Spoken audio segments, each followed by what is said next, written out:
ਸਾਂਝੇ ਕਰਨਾ ਜਿਹੜੇ ਦੋਸਤੋ ਪਿਆਰ ਭਰੀ ਸਤਿ ਸ੍ਰੀ ਅਕਾਲ। ਸਾਂਝਾ ਘਰ ਜਦੋਂ ਅਸੀਂ ਸ਼ੁਰੂ ਕੀਤਾ ਸੀ ਨਾ, ਅਸੀਂ ਅਕਸਰ ਇੱਕ ਗੱਲ ਕਰਦੇ ਸੀ ਕਿ ਸਾਡਾ ਜਿਹੜਾ ਮੇਨ ਇੱਛਾ ਹੈ ਸਾਂਝੇ ਘਰ ਬਣਾਉਣ ਦੇ ਪਿੱਛੇ ਉਹ ਇਹ ਹੈ ਕਿ ਅਸੀਂ ਜਿਹੜਾ ਸਾਡਾ ਵਿਗੜ ਚੁੱਕਿਆ ਭਾਈਚਾਰਾ, ਮੈਂ ਕਹੂੰਗਾ, ਜਾਂ ਉੱਜੜ ਚੁੱਕਿਆ ਭਾਈਚਾਰਾ, ਜਾਂ ਸਿਰਫ ਨਾਂ ਨੂੰ ਦੇਖਣ ਦਾ ਭਾਈਚਾਰਾ, ਇਹਦਾ ਬਦਲ ਜਾਂ ਇਹਨੂੰ ਮੁੜ ਸਰਜੀਤ ਕਰੀਏ ਅਤੇ ਇਹਦੀਆਂ ਹੱਦਾਂ ਬੰਦੇ ਚੱਕੀਏ। ਸਾਨੂੰ ਇਹ ਨਾ ਹੋਵੇ ਕਿ ਕੌਣ ਕਿਤੋਂ, ਪਰ ਇੱਕ ਸਾਂਝਾ ਪਲੇਟਫਾਰਮ ਕ੍ਰੀਏਟ ਹੋਵੇ। ਉਹਦੇ ਮੁੱਖ ਰੱਖ ਕੇ ਜਦੋਂ ਅਸੀਂ ਸਾਂਝਾ ਘਰ ਬਣਾਇਆ ਸੀ, ਇੱਕ ਅਰਦਾਸ ਸੀਗੀ ਪਰਮਾਤਮਾ ਅੱਗੇ ਕਿ ਜਿਹੜੀਆਂ ਵੀ ਰੂਹਾਂ ਸਾਂਝੇ ਘਰ ਦੇ ਨਾਲ ਸਾਂਝਾਂ ਜਿਨ੍ਹਾਂ ਦੇ ਪੈ ਸਕਦੀਆਂ ਨੇ, ਜਾਂ ਜਿਨ੍ਹਾਂ ਸਾਂਝਾਂ ਦੇ ਰਾਹਾਂ 'ਚ ਕਿ ਕੋਈ ਵੀ ਭਲਾਈ ਦਾ ਕੰਮ ਹੋ ਸਕਦਾ, ਉਸ ਰੂਹਾਂ ਸਾਨੂੰ ਜ਼ਰੂਰ ਮਿਲਾਈ। ਔਰ ਉਹਦੇ 'ਚ ਸਾਨੂੰ ਬੜੀ ਵੱਡੀ ਸਫਲਤਾ ਮਿਲੀ ਹੈ। ਹੁਣ ਤੱਕ ਹਰ ਰੋਜ਼ ਕੋਈ ਦਿਨ ਇਹੋ ਜਿਹਾ ਨਹੀਂ ਗਿਆ ਜਿਸ ਦਿਨ ਸਾਡੇ ਕੋਲ ਸਾਂਝੇ ਘਰ 'ਚ ਕੋਈ ਪਿਆਰੀ ਰੂਹ ਮਿਲਣ ਨਾ ਆਈ ਹੋਵੇ, ਅਤੇ ਉਹ ਰੂਹ ਵਿਲੱਖਣ ਹੈ। ਹਮੇਸ਼ਾ ਅਸੀਂ ਇਹ ਕਹਿੰਦੇ ਹੁੰਦੇ ਹਾਂ ਕਿ ਸਾਂਝਾ ਘਰ 'ਚ ਆਉਣ ਵਾਲੇ ਲੋਕ ਅਦਭੁਤ ਲੋਕ ਨੇ, ਅਤੇ ਉਹ ਸ਼ਾਇਦ ਇਹ ਕੋਈ ਪਰਮਾਤਮਾ ਦੀ ਹੀ ਕੋਈ ਕਰਾਮਾਤ ਚੱਲ ਰਹੀ ਹੈ। ਇਹ ਆਉਣ ਵਾਲੇ ਸਮੇਂ 'ਚ ਆਪਾਂ ਨੂੰ ਕਲੀਅਰ ਵੀ ਹੋ ਜਾਵੇਗੀ। ਉਸ ਲੜੀ ਦੇ ਤਹਿਤ ਅੱਜ ਸਾਨੂੰ ਦੋ ਮਿੱਤਰ ਸਾਡੇ ਕੋਲ ਫਿਰੋਜ਼ਪੁਰ ਤੋਂ ਮਿਲਣ ਲਈ ਆਏ। ਸਾਡੀ ਵੀਡੀਓ ਦੇਖੀ, ਉਹਨਾਂ ਦੇ ਅੰਦਰ ਵੀ ਚਲੋ ਮਿਲਣ ਦੀ ਤਾਂਘ ਆਈ। ਅਤੇ ਭਾਜੀ ਬੂਟਾ ਸਿੰਘ ਹੋਣੀ ਅਤੇ ਯਾਦਵ ਜੀ, ਪਹਿਲਾਂ ਤਾਂ ਬਹੁਤ ਬਹੁਤ ਮਿਹਰਬਾਨੀ, ਤੁਸੀਂ ਆਏ ਹੋ। ਸਤਿ ਸ੍ਰੀ ਅਕਾਲ।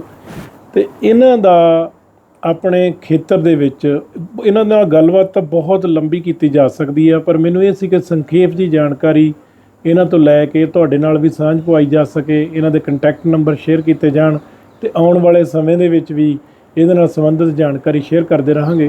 ਅਤੇ ਮੇਰੇ ਖਿਆਲ 'ਚ ਜਿਹੜੀ ਇਹਨਾਂ ਦੇ ਹੁਣ ਤੱਕ ਬੜਾ ਲੰਬਾ ਕੰਮ ਇਹਨਾਂ ਨੇ ਫੂਡ 'ਤੇ ਕੀਤਾ ਆ, ਅਤੇ ਉਹਦੀ ਜਾਣਕਾਰੀ ਆਪਾਂ ਇਹਨਾਂ ਤੋਂ ਹੀ ਲੈਂਦੇ ਹਾਂ, ਕਿਉਂਕਿ ਮੈਂ ਸ਼ਾਇਦ ਉਨੀ ਵਧੀਆ ਢੰਗ ਨਾਲ ਗੱਲ ਨਹੀਂ ਕਰ ਸਕਦਾ। ਭਾਜੀ ਸੰਖੇਪ ਜੀ ਜਾਣਕਾਰੀ ਤੁਸੀਂ ਜ਼ਰੂਰ ਦੱਸਿਓ, ਤੁਹਾਡਾ ਜੋ ਵੀ ਤਜਰਬਾ ਖੇਤੀ ਦਾ ਜਾਂ ਫੂਡ ਦੇ ਉੱਪਰ।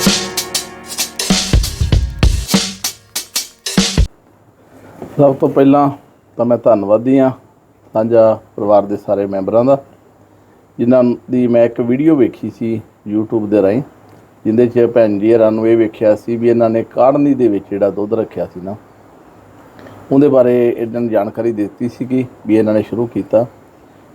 ਉਹ ਵੇਖ ਕੇ ਬਹੁਤ ਵਧੀਆ ਲੱਗਿਆ, ਕਿਉਂਕਿ ਅਸੀਂ ਲਗਭਗ ਪਿਛਲੇ 15 ਸਾਲ ਤੋਂ ਇਸੇ ਵਿਸ਼ੇ 'ਤੇ ਹੀ ਕੰਮ ਕਰ ਰਹੇ ਹਾਂ ਕਿ ਕਿਹੜੇ ਉਹ ਕੰਮ ਨੇ ਵੀ ਜਿਹੜੇ ਆਪਣੇ ਵੱਡੇ ਵਡੇਰੇ ਗਲਤ ਕਰਦੇ ਸੀ, ਅਤੇ ਆਪਾਂ ਜਿਹੜੇ ਹੁਣ ਕੰਮ ਕਰ ਰਹੇ ਹਾਂ ਉਹ ਕਿਹੜੇ ਕੰਮ ਨੇ ਜਿਹੜੇ ਸਹੀ ਕਰ ਰਹੇ ਹਾਂ। ਅਤੇ ਅਸੀਂ ਤਾਂ ਇੱਥੋਂ ਤੱਕ ਪਹੁੰਚੇ ਹਾਂ ਕਿ ਉਹ ਇੱਕ ਕੰਮ ਵੀ ਨਹੀਂ ਸੀਗਾ ਜਿਹੜੇ ਆਪਣੇ ਵੱਡੇ ਵਡੇਰੇ ਗਲਤ ਕਰਦੇ ਸੀ, ਅਤੇ ਅਸੀਂ ਉਹ ਮਤਲਬ ਕੋਈ ਕੰਮ ਇਹੋ ਜਿਹਾ ਨਹੀਂ ਹੈਗਾ ਜਿਹੜਾ ਸਹੀ ਕਰਦੇ ਆ ਉਹਨਾਂ ਤੋਂ ਪਾਸੇ ਜਾ ਕੇ। ਉਹਨਾਂ ਦੇ ਜਿਹੜਾ ਹੈਗਾ ਸੀ ਸਿਸਟਮ ਖਾਣ ਪੀਣ ਦਾ, ਰਹਿਣ ਸਹਿਣ ਦਾ, ਉਹ ਸਾਰਾ ਹੀ ਸਹੀ ਸੀਗਾ।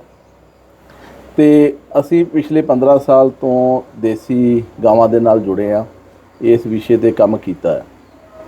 ਅਸੀਂ ਸੰਸਥਾ ਬਣਾਈ ਫਾਰਮਰ ਹੈਲਪ ਸੋਸਾਇਟੀ ਧੀਰਾ ਪੱਤਰਾ, ਅਤੇ ਉਹਦੇ ਵਿੱਚ ਜਿੰਨੇ ਵੀ ਕਿਸਾਨ ਸੀ ਉਹਨਾਂ ਨੂੰ ਗਾਵਾਂ ਰਖਾਈਆਂ, ਸਾਰਿਆਂ ਨੇ ਇੱਕ ਇੱਕ ਦੋ ਦੋ ਗਾਵਾਂ ਰੱਖੀਆਂ, ਉਹਦੇ 'ਤੇ ਤਜਰਬੇ ਕੀਤੇ, ਅਤੇ ਉਹ ਗਊ ਆਧਾਰਿਤ ਖੇਤੀ ਵੀ ਕੀਤੀ ਉਹਨਾਂ ਦੇ ਗੋਬਰ ਨਾਲ, ਅਤੇ ਉਹ ਦੇਸੀ ਬੀਜ ਲੱਭੇ ਅਤੇ ਆਪਣੇ ਜੋਗੀ ਉਹ ਕਰ ਰਹੇ ਆ। ਅਤੇ ਉੱਥੋਂ ਜਦੋਂ ਸਾਂਝੇ ਘਰ ਦਾ ਇੱਕ ਤਾਂ ਕੰਸੈਪਟ ਪਤਾ ਲੱਗਾ, ਦੂਜਾ ਪਤਾ ਲੱਗਿਆ ਵੀ ਇੱਥੇ ਵਿਰਾਸਤੀ ਕੰਮ ਇਹਨਾਂ ਨੇ ਸ਼ੁਰੂ ਕੀਤੇ ਆ, ਅਤੇ ਬੜੇ ਚਿਰ ਤੋਂ ਤਾਂਘ ਸੀਗੀ ਕਿ ਇਸ ਪਰਿਵਾਰ ਦੇ ਮੈਂਬਰਾਂ ਨੂੰ ਮਿਲਿਆ ਜਾਵੇ। ਅੱਜ ਮੈਂ ਅਤੇ ਮੇਰੇ ਸਾਥੀ ਯਾਦਵ ਜੀ ਅਸੀਂ ਚੰਡੀਗੜ੍ਹ ਕਿਸੇ ਕੰਮ ਲਈ ਗਏ ਸੀਗੇ, ਉੱਥੋਂ ਵਾਪਸ ਆ ਰਹੇ ਸੀਗੇ, ਅਤੇ ਅੱਜ ਪਰਮਾਤਮਾ ਨੇ ਕਿਰਪਾ ਕੀਤੀ ਕਿ ਜਿੰਨਾ ਕੁਛ ਇਹਨਾਂ ਬਾਰੇ ਵੀਡੀਓ ਦੇ ਵਿੱਚ ਵੇਖਿਆ ਸੀ YouTube 'ਤੇ, ਉਦੋਂ ਵੱਧ ਆਣ ਕੇ ਪਾਇਆ ਜੀ। ਸਾਨੂੰ ਜਿਹੜਾ ਤੁਹਾਡਾ ਜਿਵੇਂ ਤੁਸੀਂ ਕਿਹਾ ਗਊ ਆਧਾਰਿਤ, ਗਊ ਦੇ ਬੇਸ ਰੱਖ ਕੇ ਗਊ ਦੇ ਮੂਤਰ, ਗਊ ਦੇ ਗੋਬਰ ਅਤੇ ਗਊ ਦੇ ਹੀ ਆਪਾਂ ਦੁੱਧ ਨੂੰ ਵਰਤੋਂ ਕਰਕੇ ਜਿਹੜੀ ਉਹ ਤੁਸੀਂ ਮਾਡਲ ਦੇ ਉੱਤੇ ਵਰਕ ਕੀਤਾ ਆ, ਜ਼ਿਆਦਾ ਜਾਣਕਾਰੀ ਤਾਂ ਮੈਨੂੰ ਪਤਾ ਕਿ ਮੈਂ ਗੱਲਾਂ ਬਾਤਾਂ 'ਚ ਦੇਖਿਆ ਨਹੀਂ ਦੇ ਸਕਦੇ, ਪਰ ਸੰਖੇਪ ਜਿਹੀ ਜਾਣਕਾਰੀ ਤੁਸੀਂ ਦੱਸਿਓ ਵੀ ਇਹਦੇ 'ਤੇ ਕੀ ਕੰਮ ਹੋਇਆ, ਕਿਸ ਤਰ੍ਹਾਂ ਦੇ ਤਜਰਬੇ ਅਤੇ ਕਿਸ ਤਰ੍ਹਾਂ ਦਾ ਕੁਛ ਅੱਜ ਚੱਲ ਰਿਹਾ। ਅਸੀਂ ਅਕਸਰ ਇਹ ਸੁਣਿਆ ਹੋਵੇਗਾ ਵੀ ਗਾਂ ਬਚੇਗੀ ਤਾਂ ਦੇਸ਼ ਬਚੇਗਾ।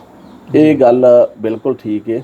ਅਸੀਂ ਤਾਂ ਉਦੋਂ ਵੀ ਥੋੜ੍ਹਾ ਜਿਹਾ ਅੱਗੇ ਤੱਕ ਕਹਿੰਦੇ ਹਾਂ ਕਿ ਗਊ ਵੰਸ਼ ਬਚੇਗਾ ਤਾਂ ਦੁਨੀਆ ਬਚੇਗੀ, ਅਤੇ ਇਹਦੇ 'ਤੇ ਜਿਹੜਾ ਇਹਦਾ ਹੈਗਾ ਹੈ ਗੋਬਰ ਹੈ, ਗਊ ਮੂਤਰ ਹੈ, ਉਹ ਆਪਣੀ ਧਰਤੀ ਦੀ ਖੁਰਾਕ। ਤੁਹਾਡੇ ਗਊ ਤੋਂ ਭਾਵ ਦੇਸੀ ਗਊ? ਹਾਂ ਬਿਲਕੁਲ।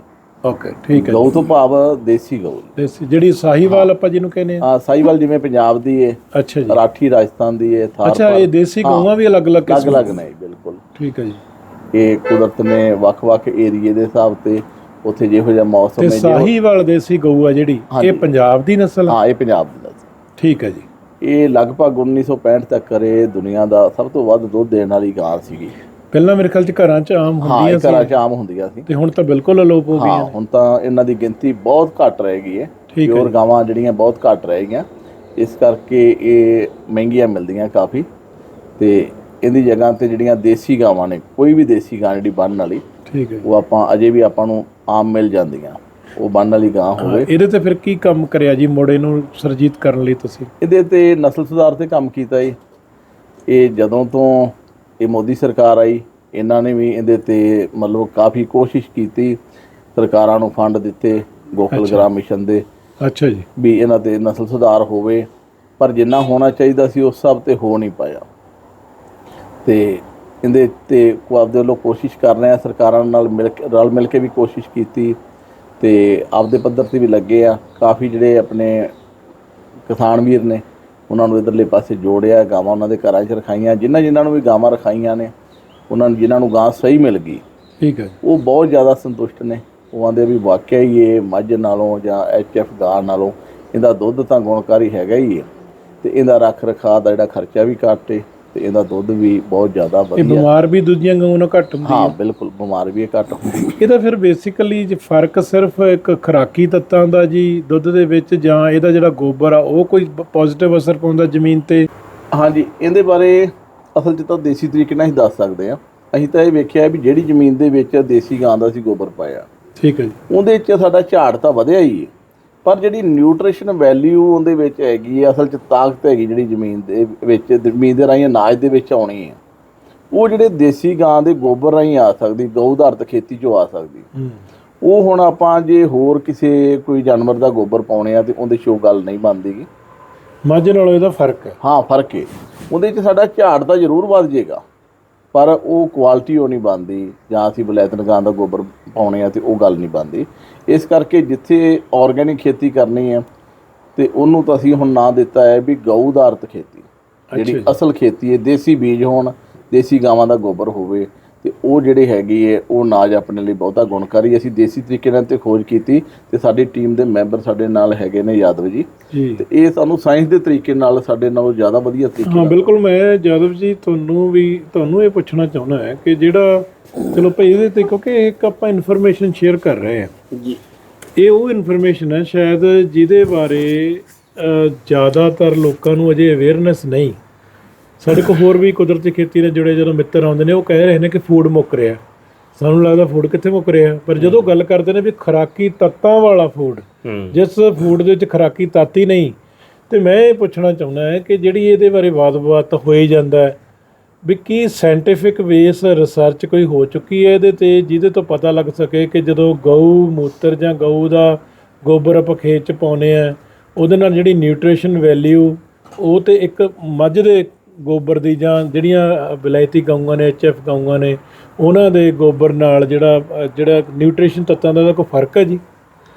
जी नमस्कार। पहली बात तो मैं साझा घर का बहुत बहुत धन्यवाद देता हूं कि उन्होंने इस काबिल समझा कि हम दो बातें साझा घर में बैठ के और इनके साथ कर सकते हैं।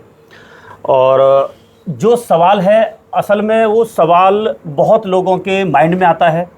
लोग कंट्रोवर्सी से बचने के लिए, या उनका कोई पॉलिटिकल व्यू हो सकता है, या कुछ स्पिरिचुअल या कोई रिलीजन वाला व्यू हो सकता है, लेकिन सच बात यह है कि अगर कोई सच नहीं बोलेगा, जैसे कि अगर मुझे कुछ लेना है, कुछ बेचना है, या मुझे कुछ पार्टी खड़ी करनी है, तो मैं बचूंगा इस चीज़ को बोलने से।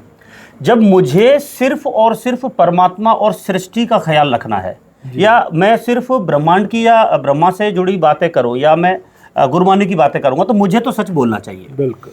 सच्चाई ये है कि भैंस पंजाब, हरियाणा और उत्तर प्रदेश में बहुत आयत लोगों का प्रिय जानवर बन चुका है।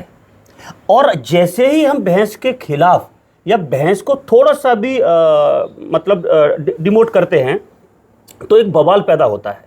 मैं आपको साइंटिफिक तो रिसर्च दे ही सकता हूँ, हो सकता है कि साइंटिफिक रिसर्च जिस लेबोरेटरी में हुई हो वहां पे भी आपको गड़बड़ पाई जा सकती है। लेकिन मैं आज जो आपके इस वार्ता के थ्रू जो मैसेज देना चाहता हूं वो शायद आपको कहीं नहीं मिलेगा सुनने के लिए। इससे पहले यूट्यूब पे आप खंगाल लेना, कहीं मिलेगा नहीं वो जी।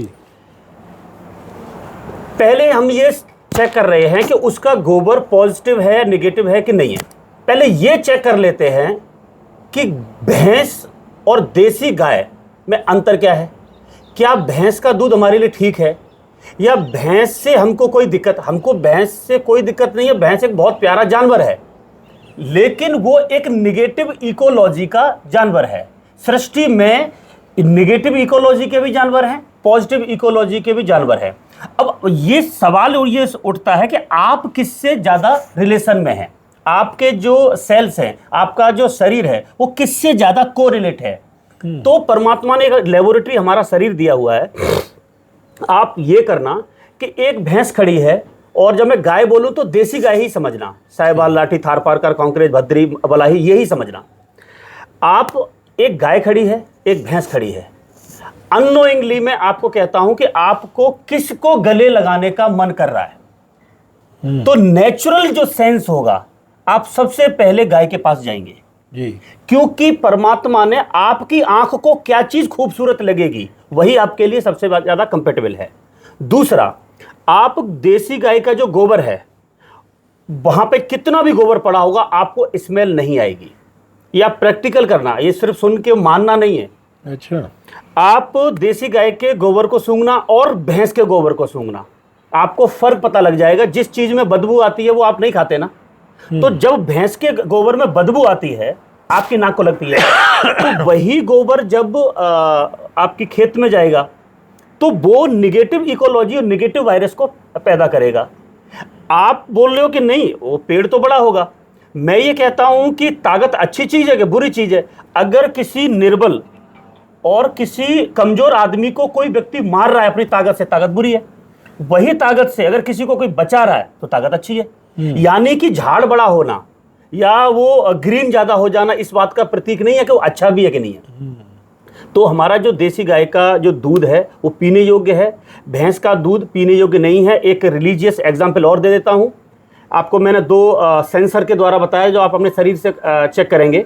बाकी आप साइंटिफिक जाएंगे तो 42 डिग्री सेंटीग्रेड अपने बॉडी का टेम्परेचर चाहिए, तब वो दूध कहीं जाके डाइजेस्ट होता है। और नहीं तो हरियाणा और पंजाब के जो पहलवान हैं जिन्होंने दूध पिया उनका बुढ़ापा चेक करना आप, उनका बुढ़ापा बहुत बुरा कटता है ये खा खा के। ये डाइजेस्ट नहीं होता और पेट हमारा जो एक लेयर बना लेता है, क्योंकि अनडाइजेस्टेड ये मिल्क है। और बहुत ज़्यादा मेहनत करोगे, एथलीट हो या कोई मतलब भागे दौड़ने का, तो थोड़ा बहुत आप डाइजेस्ट कर सकते हो। बट आज की जो लाइफ है जो हमारा कंफर्ट जोन में वो डाइजेस्ट होता नहीं है। दूसरी बात जो लोग नहीं बताते कि जो भैंस का दूध है वो साइंटिफिकली है तो उसके अमीनो एसिड और प्रोटीन पोजीशन पे तो मैं जा ही नहीं, तो बहुत लंबा उसका सब्जेक्ट खिंच जाएगा। आप देसी गाय का एक स्पिरिचुअल एस्पेक्ट देखिए कि भगवान शिव जो हैं, शंकर जी हैं, उनके आगे नंदी हैं जिनकी हम पूजा करने जाते हैं, आपने भी देखा होगा, है ना। और जो श्री कृष्ण भगवान हैं उनके पीछे गाय हैं। और हमारे वेदों में, शास्त्रों में स्पष्ट लिखा हुआ है कि यमराज का वाहन भैंसा है, झोटा, जिसको पंजाबी झोटा बोलते हैं। तो यानी कि हमारे ऋषि मुनिजा जो भी हमारे गुरु हैं वो ये समझाने की कोशिश कर रहे हैं कि मौत इस पे आती है। आप इस भैंस के दूध को पियोगे, आपके अंदर ताकत आएगी, नो डाउट आएगी, लेकिन राक्षसी ताकत आएगी। आपका मन करेगा सबको पीछे करना है, मैंने आगे आना है। आपका मन करेगा इसको मैंने दबा देना है। आपका मन करेगा मेरे को टॉप पे जाना है। सबको टॉप पे जाना है। मैं तो सांझा घर में आके बड़ा खुश महसूस कर रहा हूँ कि आपको टॉप पे नहीं जाना है। ये सबके अंदर जो फीलिंग आ रही है ना कि इसको दबा दो, उसको पीछे कर दो, टॉप पे आना, ये फीलिंग ही राक्षसी है। इसको असुरी राक्षसी ताकत बोलते हैं। ये ताकत आएगी, ब्रेन भी आपका तेज होगा, लेकिन नेगेटिव जगह पे जाएगा। ये तो इसका मतलब ये गुणों का एक सर्कल है जी, तो घूम के वहीं आता है। बिल्कुल। चलो, दूसरी बात जो आपसे बात करने में मुझे महसूस लगी कि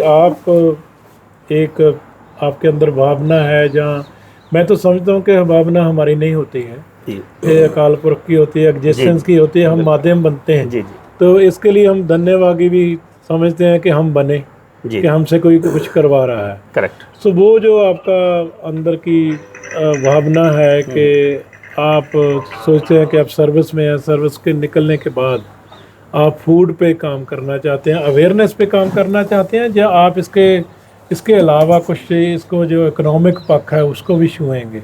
जी बिल्कुल, आपने मेरा जो कोर सवाल है, जो मेरे जिस सवाल से मैं जूझ रहा हूँ, मैं अपनी नौकरी छोड़ रहा हूँ इस सेवा के लिए कि लोगों ने रसोई, जो आप सांझाघर में नहीं देख पा रहे हैं, वो सेंटर में एक रसोई है। मैं सबसे ज़्यादा खुश हुआ उसको देख के। रसोई को ना लोगों ने बहुत छोटा सब्जेक्ट समझा है ना, कि ये रसोई क्या है, वह लेडीज़ का आना जाना है और उसमें कुछ है नहीं। लेकिन अगर आपके घर में झगड़ा हो रहा है, अगर आपके घर में अशांति है, अगर आपके घर में बीमारी है, अगर आपके घर में बच्चा बाप की बात नहीं मान रहा है, क्या आप बिलीव करते हो ये सारा कुछ रसोई पे डिपेंड है? इसका हमने बहुत स्टडी किया। मेरे को कम से कम 18-20 साल हो गए प्रकृति को पढ़ते हुए, गाय को पढ़ते हुए, नेचर को पढ़ते हुए, दरख्तों को पढ़ते हुए, पानी की मेमोरी होल्ड पावर को पढ़ते हुए। लेकिन इन शॉर्ट मैं आपको बताऊं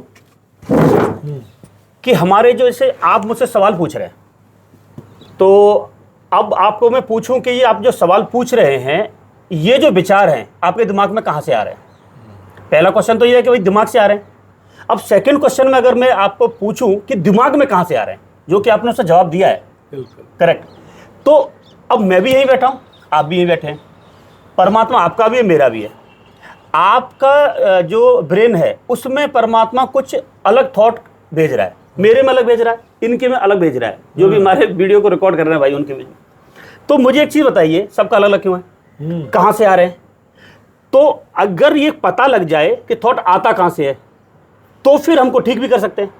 अब हम थॉट ठीक क्यों नहीं कर पा रहे, हमको पता ही नहीं आते कहाँ से, हम सारी जगह टक्कर मार रहे हैं। आपके यहाँ पे मैं फर्स्ट में जब आया, मैंने सबसे पहले मैं एक लाइन बोलना चाह रहा हूँ सांझाघर के लिए, आप इसको कुछ ही समझ सकते हैं। एक मुस्लिम शासक उस टाइम के औरंगजेब थे, वो कश्मीर जाते हैं। कश्मीर को देखते ही उनके मुंह में से एक सेंटेंस निकला था कि गर फिरदौस बर रुए जमी हमी अस्तो अस्तो हमी अस्तो, कि धरती पे अगर कहीं स्वर्ग है यही है, यही है, यही है। बस वो 3 बार यही यही यही बोल के इसको गाढ़ा कर रहा है। मैं जब यहाँ पे एंटर हुआ, इनका वीडियो देखा, मैं वीडियो से कन्विंस नहीं होता, क्योंकि यूट्यूब पे पाजी बहुत अपने आप को फेमस करने के लिए बहुत सारा कुछ बोल रहे हैं। ठीक, मैंने इनको भी बोला, इन्होंने बोला कि ये सांझाघर देखना चाहिए। मैं जल्दी से बिलीव नहीं करता, सॉरी तो बोलने के लिए। मैंने बोला मैं जाऊंगा जब तक मेरे को उनका ऑरा, उनसे बातचीत नहीं करूंगा, उनको चेक नहीं करूंगा। मैं सांझाघर को तो बाद में चेक करना है, सांझाघर को जिसने अपनी भावनाओं से बनाया उनकी भावनाएं तो चेक कर लूं, है कि नहीं? तो मैं यहाँ पे आया तो मुझे ये लगा ही नहीं कि मैं आपके यहाँ पे आया हूँ। और आपको भी मैं यही बोल रहा हूँ कि सांझाघर एक्चुअल में इनका है नहीं। बिल्कुल, ये एक पेड़ है जो तरह तरह के पंछी यहाँ पे आ सकते हैं, अपना आशियाना घोंसला बना सकते हैं, अपनी आवाज़ जो बिखेरना चाहते हैं वो बिखेर सकते हैं। ये इन्होंने पूरी सारे लोगों के लिए खोल दिया है, और अपना जो अहम है उसको बहुत इन्होंने पीछे कर लिया है। तो जब मैं यहाँ पे घुसा, मैंने सबसे पहले चेक क्या किया, यहाँ का ऑरा क्या है। मैं ऊर्जा विज्ञान का स्टूडेंट हूँ। अच्छा, तो जब मैंने बोला कि हाँ ऑरा ठीक है, ऑरा ठीक होएगा ही तब। अब मैं आपको उस सवाल पे आता हूँ कि थॉट कहाँ से आता है। तो पहला तो है कि जिस जीन्स ने आपको जन्म दिया, यानी कि मदर फादर का जो कैरेक्टर है, ब्लड लाइन से, आपका पहला जो थॉट है वो आएगा जिस मदर से और फादर से, और उनके पीछे जो ब्रांच चल के आ रही है, पहला रीजन होगा। दूसरा रीजन आता है कि गर्भ धारण करने के बाद मैंने अभी तक जो भी आवाज़ें सुनी, गर्भ से बाहर आने के बाद जो भी देखा, पढ़ा, लिखा, डिस्कशन किया, भाषा सीखी, स्कूल, मीडिया, टीवी, सारा उसमें आ गया। दूसरा रीजन यहाँ से हमारा थॉट क्रिएट होता है, जो भी जॉब किया उससे भी बनता है। तीसरा है कि सामने कौन बैठा है, यानी कि बाहर का कैरेक्टर, जिसमें आपका सांझाघर को मैं अब यहाँ से इंक्लूड करता हूँ। ये दो तो आप चेंज नहीं कर सकते, है ना। कोई व्यक्ति अभी चंडीगढ़ से आया, वो परेशानी में है, डिप्रेशन में है, वो तो वहाँ से आया है ना। यहाँ से रोल शुरू होता है। 2 चीज़ आप मेरी बस इस वीडियो से ले लेना, बाकी सारा काट देना। कि तीसरा रीज़न है कि आपके सामने कौन बैठा है। सोचो पाजी, मैं आपके सामने बैठा हूँ, आप मुझसे ये बातें कर रहे हैं। अगर आपका बेटा आ जाएगा, आपकी बातचीत बदल जाएगी। बिल्कुल आपकी पत्नी आ जाएगी, बातचीत बदलेगी। बिल्कुल। आपका कोई पुराना मित्र आ जाएगा जो जिसके साथ आप बचपन में नंगे खेलते थे, बातचीत बदल जाएगी। कोई टूरिस्ट आ गया, बातचीत बदल जाएगी। यानी कि पाजी सेम है, सामने वाला करैक्टर चेंज होता है तो इनकी बातचीत भी चेंज होती है। इसको मतलब ये थॉट को अगर हम पकड़ें तो यानी कि मुझ पे फिर कपड़े का भी फर्क पड़ता है, रंग का फर्क पड़ता है, आवाज़ का फर्क पड़ता है, मटेरियल का फर्क पड़ता है। जो चीज़ मुझे छू रही है, जिन दरख्तों से जो हवा गुजर रही है उनके पत्तों का भी, नीम के पत्ते से जो टच करके हवा आ रही है उसका अलग इफेक्ट है। और जो हाइब्रिड अशोक जो खड़ा करते हैं आजकल लोग, उसके पत्ते से जो टच करके आ रही है उसका अलग इफेक्ट है। तो वातावरण आपका कैसे है, लोग आपके साथ कैसे हैं, तो संगत कैसी है, इसको आम भाषा में बोलते हैं आपकी संगति कैसी है। तो संगति मिट्टी की भी होती है, हवा की भी होती है, पानी की भी होती है, पेड़ों की, पेड़, ये सारा इलेक्ट्रॉनिक गैजेट वगैरह सारा उसमें आ गया। तीसरा, यहाँ से थॉट आता है, अगर आपको मेरे को चिड़चिड़ा करना है, आपकी जो पग है वो कॉटन की है ना, हाँ जी, एक दिन आप इसको टेरिलिन की पहन के देखना और 2 घंटे आप पहनना और मेरे से यही इतनी शांति से बैठ के दिखा देना, आप बैठ नहीं सकते। यानी कि एक कपड़ा आपके पूरे ब्रेन के थॉट प्रोसेस को चेंज कर देगा। इसीलिए अंडरगारमेंट्स और पग प्योर कॉटन की लोग खरीदते हैं।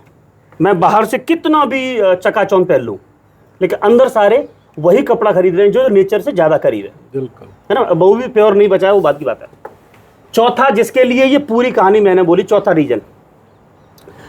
रीजन है आपका खान पान, जिसको आप चेंज कर सकते हो। बहुत हद तक आप संगत चेंज कर सकते हो, लेकिन मुझे मेरे फूफा जी की शक्ल अच्छी नहीं लगती है तब भी मुझे बात तो करनी पड़ेगी, है ना।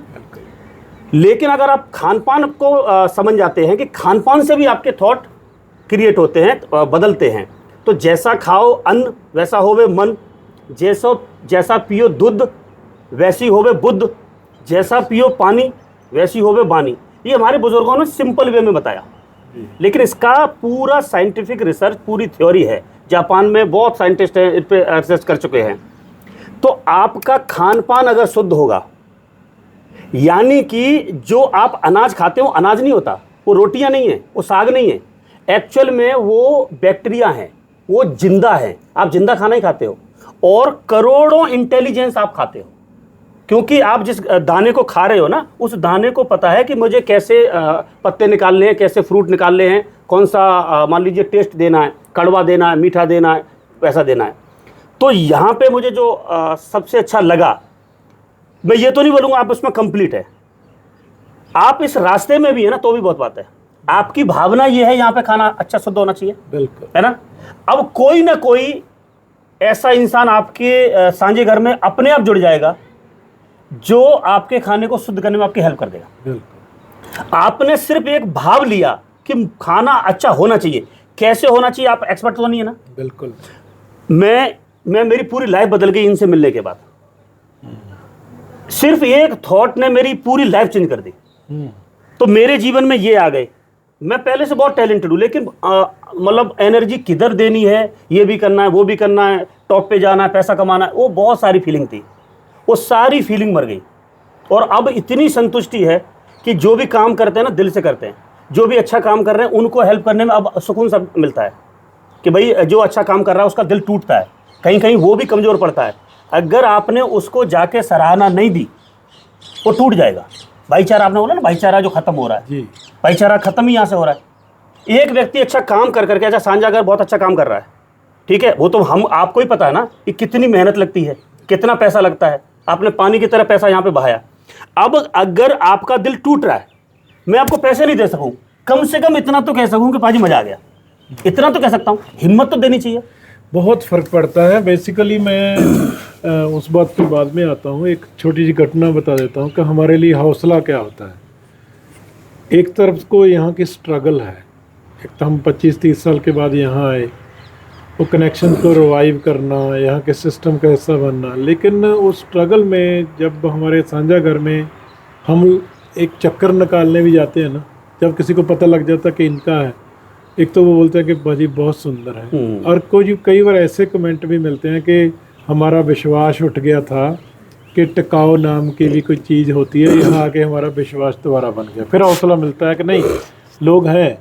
और आपकी बातों से बेसिकली मैं इतना ही अंडरस्टैंड कर सका हूँ कि आज सबसे बड़ा मुद्दा फूड का बन चुका है। हाँ, अगर फूड हमारा सही नहीं होगा तो हमारी बाकी एफर्ट जो हम कर रहे हैं वो भी इतना रिजल्ट नहीं लेके आ नहीं सकते आएगा। हैं।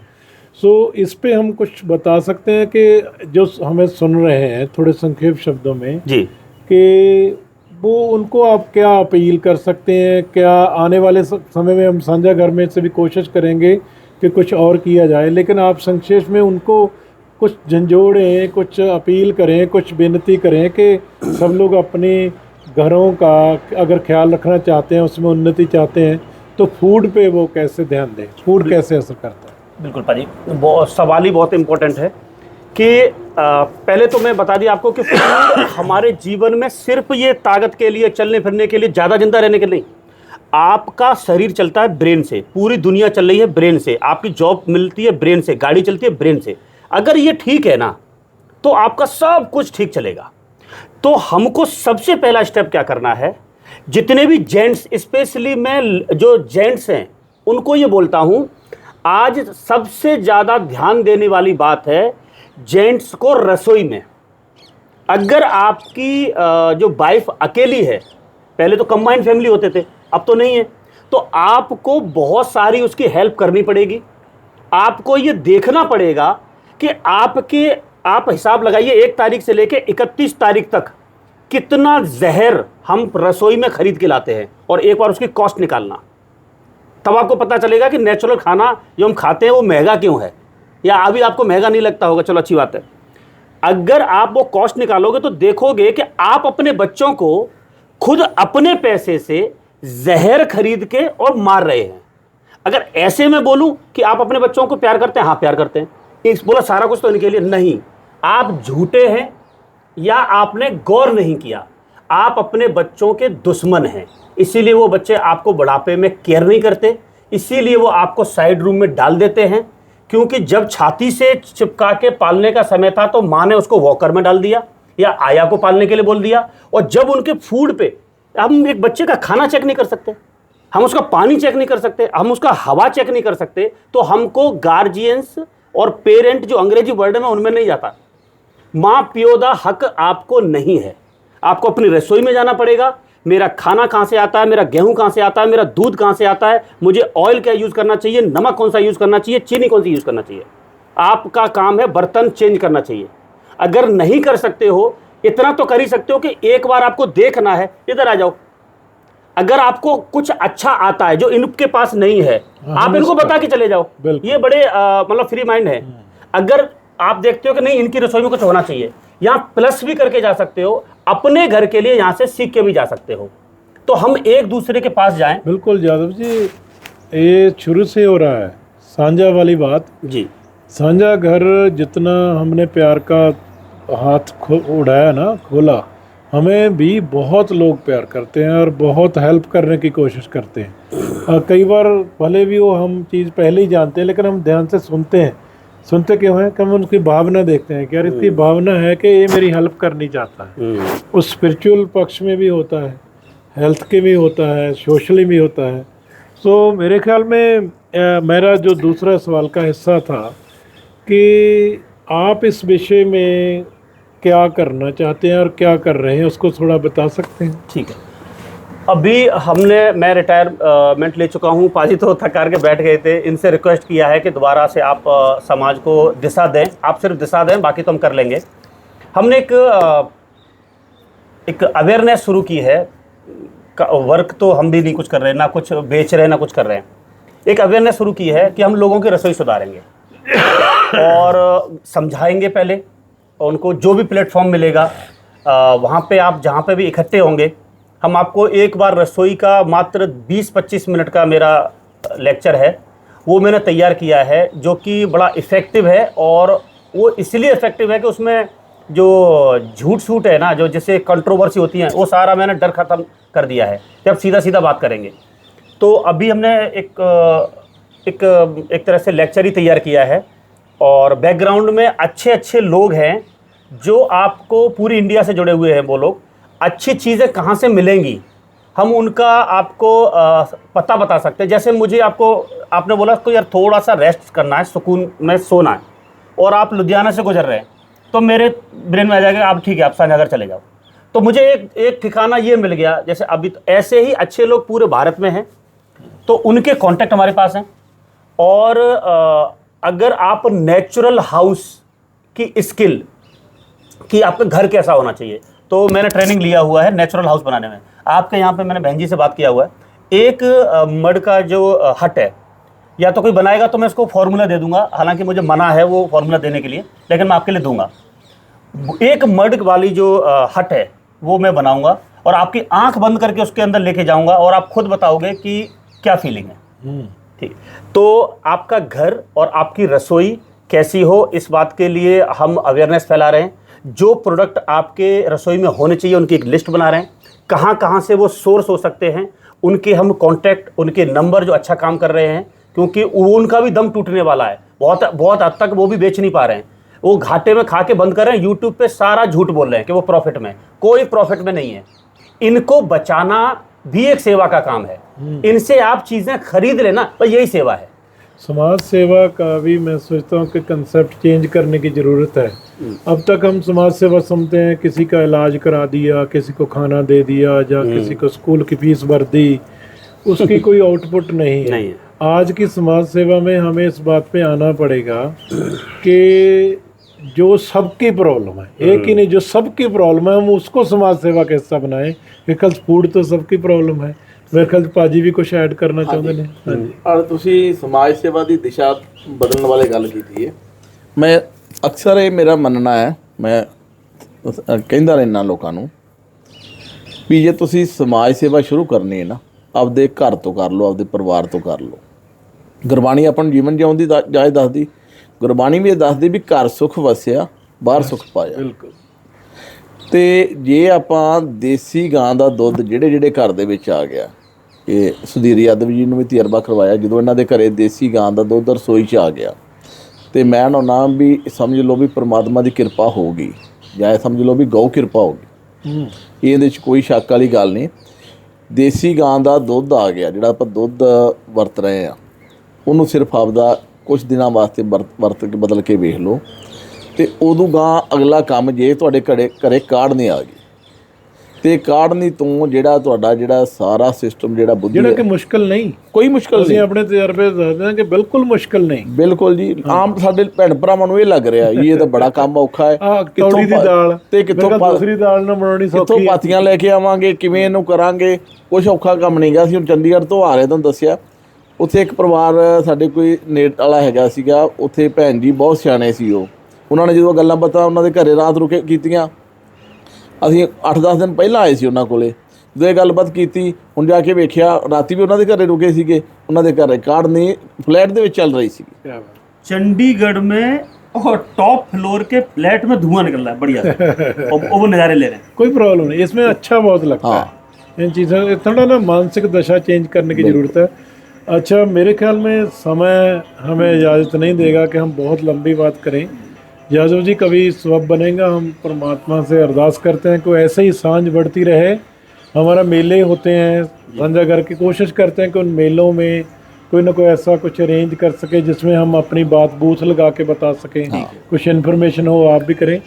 तो मेरे ख्याल से मैं थोड़ा आने वाले 2-4 दिनों च शायद दुध पी के भी आवां फिरोजपुर। ये मैं दसना भी चाहना, ਸਾਂਝੇ ਘਰ ਦਾ ਇਹੀ ਕੰਸੈਪਟ ਹੈ ਕਿ ਸਾਨੂੰ ਨਵੀਆਂ ਸਾਂਝਾਂ ਦੀ ਲੋੜ ਹੈ, ਪਰ ਸ਼ੁੱਧ ਸਾਂਝਾਂ ਦੀ ਲੋੜ ਆ, ਜਿੱਥੇ ਅਸੀਂ ਇੱਕ ਦੂਜੇ ਦਾ ਭਲਾ ਸੋਚਣ ਵਾਲੇ ਹੋਈਏ। ਪਹਿਲੀ ਸ਼ਰਤ ਇਹ ਜ਼ਰੂਰੀ ਹੈ ਕਿ ਜਿੱਥੇ ਅਸੀਂ ਦੋ ਜੀ ਬੈਠੀਏ, ਕਮ ਸੇ ਕਮ ਜੇ ਹੋਰ ਕੁਝ ਨਾ ਹੋਵੇ, ਅਸੀਂ ਇੱਕ ਦੂਜੇ ਦਾ ਭਲਾ ਜ਼ਰੂਰ ਸੋਚਦੇ ਹੋਈਏ। ਜੇ ਇਹ ਗੱਲ ਨਹੀਂ, ਤਾਂ ਫਿਰ ਤੁਹਾਡੀਆਂ ਸਾਂਝਾਂ ਤੁਹਾਡੇ ਲਈ ਜ਼ਹਿਰ ਬਣ ਜਾਂਦੀਆਂ ਨੇ, ਜਿਹੜੀਆਂ ਕਿ ਬਣ ਚੁੱਕੀਆਂ ਨੇ ਅੱਜ ਦੇ ਸਮਾਜ ਦੇ ਵਿੱਚ। ਜਿਹੜੀਆਂ ਸਾਂਝਾਂ ਨੂੰ ਅਸੀਂ ਜਿਉਂ ਰਹੇ ਹਾਂ ਨਾ, ਚਾਹੇ ਉਹ ਰਿਸ਼ਤੇਦਾਰੀ ਦੀਆਂ ਸਾਂਝਾਂ ਨੇ, ਚਾਹੇ ਉਹ ਪਿੰਡ ਲੈਵਲ 'ਤੇ ਸਾਂਝਾਂ ਨੇ, ਉਹ ਸਾਂਝਾਂ ਇੰਨੀਆਂ ਦੂਸ਼ਿਤ ਹੋ ਗਈਆਂ, ਉਹ ਸਾਂਝਾਂ ਦਾ ਪੋਜ਼ੀਟਿਵ ਰਿਜ਼ਲਟ ਦੀ ਬਜਾਏ ਨੈਗੇਟਿਵ ਰਿਜ਼ਲਟ ਹੈ।